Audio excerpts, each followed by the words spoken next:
It's profound because at that point, that was the United Nations talking to the State Department in DC and not getting stuck and mired in the local politics that was not addressing these cases. We, armed with that finding, continued to push for the prosecution of Burge and others. Long story short, the special prosecutors came back. They found that Burge and others committed acts of torture, but in essence, they said the statute of limitations had expired. Too bad, so sad. Time to close the book on this ugly racist history in the city of Chicago. Well, we said no, we're not taking no for an answer. And we went and we marched in the streets. We had hearings at the Chicago City Council, and we had hearings at the Cook County Board. And again, we were fortunate. In 2008, the U.S. Attorney's Office, along with the Department of Justice, indicted John Burge for 3 counts of perjury and obstruction of justice. Not for the torture acts themselves, because the torture statute of limitation had expired at that point. But they indicted him for the lies he told when he denied under oath that he and others engaged in acts of torture. So he was indicted in 2008, and 2 years later, in 2010, he was tried, and he was convicted on all 3 counts of perjury and obstruction of justice. He subsequently was then sentenced to serve 4.5 years in prison. With that, I've gone over a little bit, so I'm going to stop. But I hope in the question and answer period, I have the opportunity, Daryl and I have the opportunity to discuss how this cause for justice continues. And I wanted to say in closing, I share this long history with you. Because, you know, I am a lawyer who has the honor and privilege of representing torture survivors. But, you know, being a lawyer is not the only way of seeking justice on behalf of the wrongfully convicted. Every single one of you can play a role. And in fact, some of the work that's done in the streets and is done in the community and done in the press is as important, if not more important, than all of the litigation that occurs. So I encourage you to get involved in this struggle for justice. Thank you.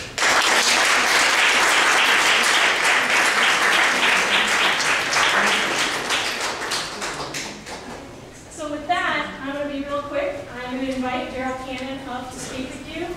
He is one of the most amazing speakers, so you're into a real treat. And he's just one of the most amazing, profound, principled individuals seeking justice, not only for himself, but all the torture survivors. So thank you.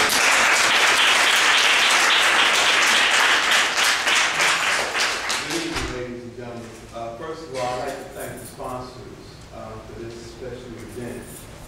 They say knowledge is power, and we have an array of power and knowledge here for all of you to be able to look at, to hear, and to think about. I'm a survivor of torture on 2 levels. One, I was tortured by 3 racist white detectives, and 2, the judicial system also tortured me in the changes that they took me through 24 years. I was born and raised in Chicago, Illinois. I have never been in the South except one time in my life. That was in 1969. As a youngster, I went down there with my grandmother to settle her father's estate. But having said that, I'll say this. I grew up in a household that knew nothing about racism. I never heard anything about racism. And I recall a speech that Dr. King gave when he came to Chicago to do a march. And afterwards, he made the statement that he's been everywhere throughout the South, but never had he seen or experienced the degree of racism like he did when he came to Chicago to do a march in Marquette Park. At the time, I didn't understand what he meant by that.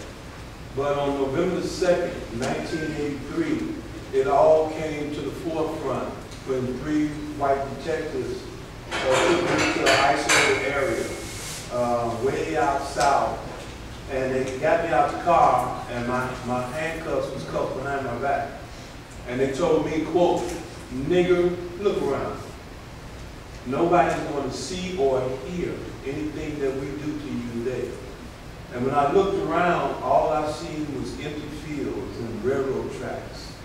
And I knew then that they were serious about whatever they intended to do. Now keep in mind, I grew up on South Side Chicago, and we were familiar with some of the police tactics, such as taking down to the police station, you handcuff, beat you upside the head with a telephone book, or put typewriter covers over your head, hit you in the stomach, smother you where you couldn't breathe. We were familiar with that. But it was a detective that tortured me by the name of Peter Dignity.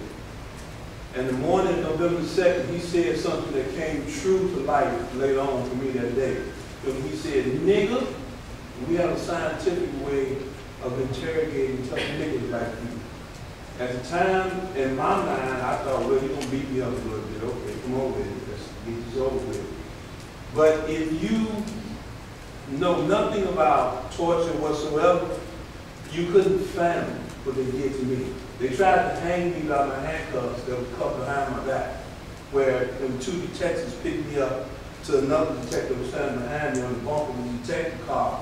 When they let me go, my arms went up. So they wrenched on both sides of my arms. Now, that became very comical because the detective that kept holding me, he almost slipped off the back of the bumper. Because that particular morning, there was a fine mist rain coming down. So the bumper was very damp.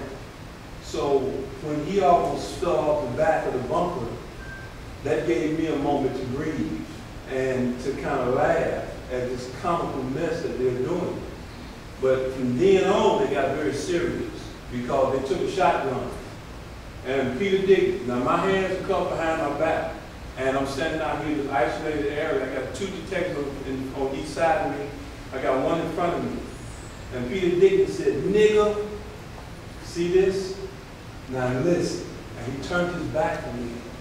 When he turned his back to me, I heard the sound. What I perceived was him putting the shotgun shell up in the chamber.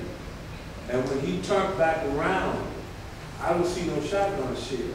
So I got to assume that it's in the chamber. He said, are you going to tell us what we want to hear? I said, I ain't going to tell you.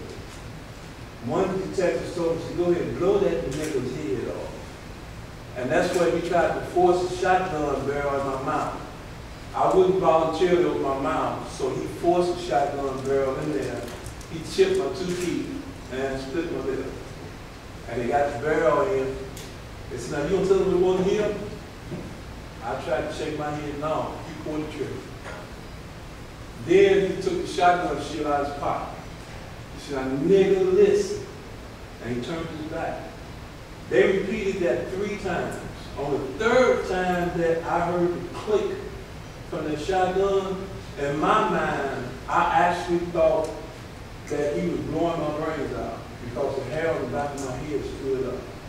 That's how the mind can perceive things and make you think that something other than what's really happening is in fact happening.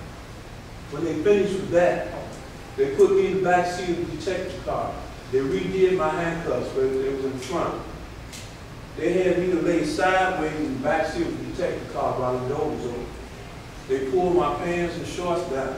They made me lay back while one detective took his hands and put it in between my handcuffs while I'm laying down in the back seat sideways in the detective car. Sergeant Burns took the electric caliper and turned it on. And he stuck me on my testicles.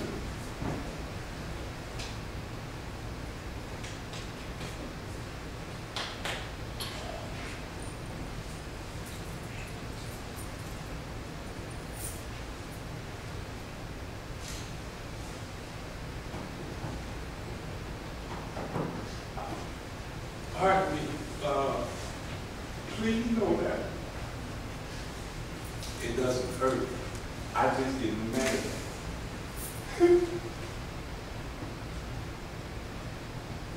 I get mad because I grew up where if you hit me, I can hit you back.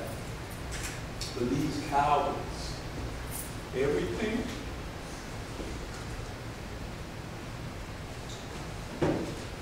that they did to me that day, they did while my hands and stuff was cuffed. I never had a chance to fight back or to defend myself. And to this day, I still get so mad about that. That's how it comes out.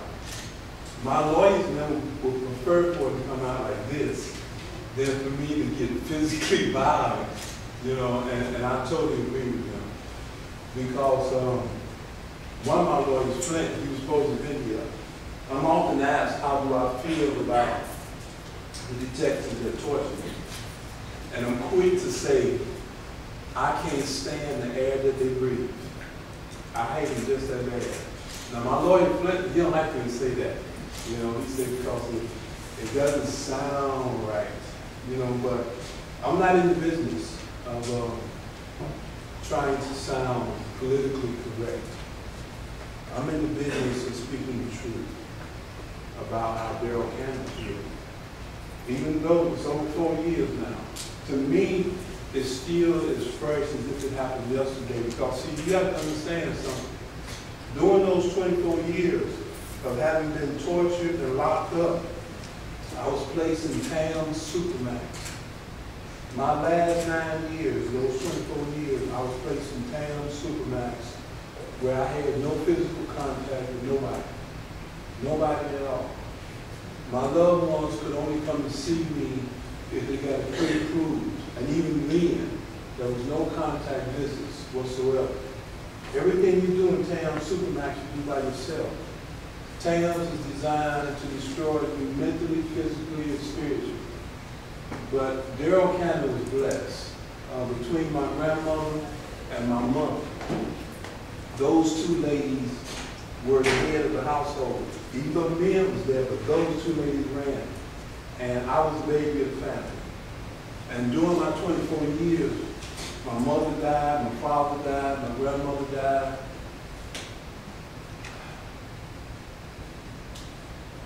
My son died, and I was never allowed to go back to any of his funeral. Even though they had a policy that if the inmate could pay, he could go back to the family member's funeral. But in Daryl Cannon's case, they wanted to break me. And if they couldn't break me in one form, they were going to break me in another form. But, you know, I'm a firm believer that the only time something can happen to you as if God prevails for it to happen. So I never asked God why. Why me? Why I go through all this here? No. Only thing I've always asked is that He give me strength to endure another day. And that's what He did, and that's what I did. He gave me the power to endure, and I did. So, you know, after losing all your loved ones, and justice finally prevailing, where the state attorney's office come in court